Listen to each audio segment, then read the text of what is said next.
ব্যবস্থা গ্রহণ করতে হবে। এই সরকারের শাসনে গোটা রাজ্যের আইন শৃঙ্খলার চরম অবনতি হয়েছে। গোটা রাজ্যে আইনের শাসন ভেঙে পড়েছে। রাজ্যে মন্ডলের শাসন কায়েম হয়েছে। আমরা ডিওএফআই এবং টিওআইয়ের দাবি জানাচ্ছি, এই রাজ্যে আইন শৃঙ্খলা রক্ষা করতে প্রশাসনকে কঠোর ব্যবস্থা গ্রহণ করতে হবে।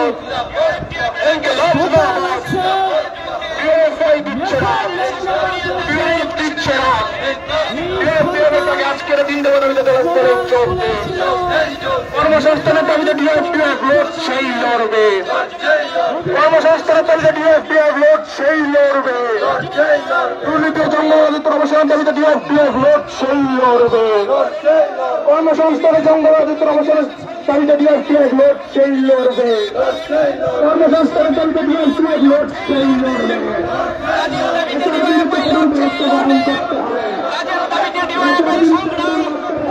কাজের দাবিতে ডিওএফআইয়ের সংগ্রাম, কাজের দাবিতে ডিওএফআইয়ের সংগ্রাম, শিক্ষার দাবিতে ডিওএফআইয়ের সংগ্রাম, নেশার বিরুদ্ধে ডিওএফআইয়ের সংগ্রাম, আইনের শাসন ফিরিয়ে আনতে ডিওএফআইয়ের সংগ্রাম। তাই তো বলছি লড়াই লড়াই লড়াই চাই, আরে লড়াই লড়াই লড়াই চাই। এই লড়াই করবে কে? এই লড়াই করবে কে? ইনকিলাব জিন্দাবাদ, ইনকিলাব জিন্দাবাদ।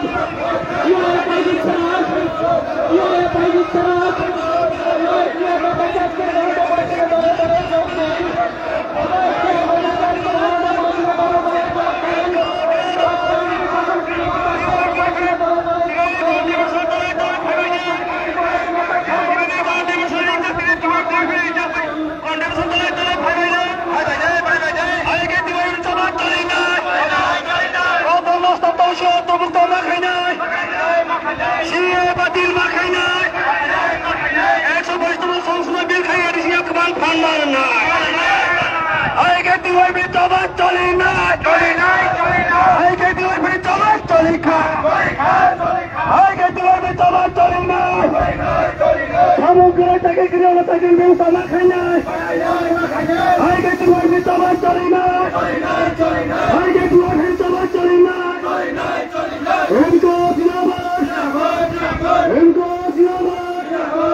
উপস্থাপন করতে যাচ্ছি।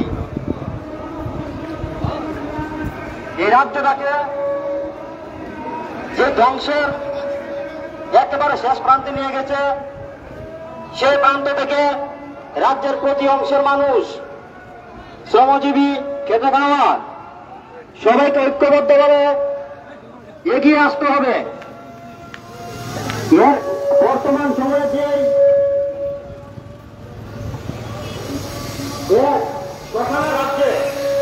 রাজ্যে বাতাবরণ কোনোভাবে বিশ্বাস করা যাচ্ছে না। আগামী প্রজন্মের ছেলেমেয়েরা কোনোভাবে সুরক্ষিত নয়। এ রাজ্যে দায়িত্ব সহকারে এ রাজ্যের গৌরব উজ্জ্বল করতে হবে। এই প্রশাসন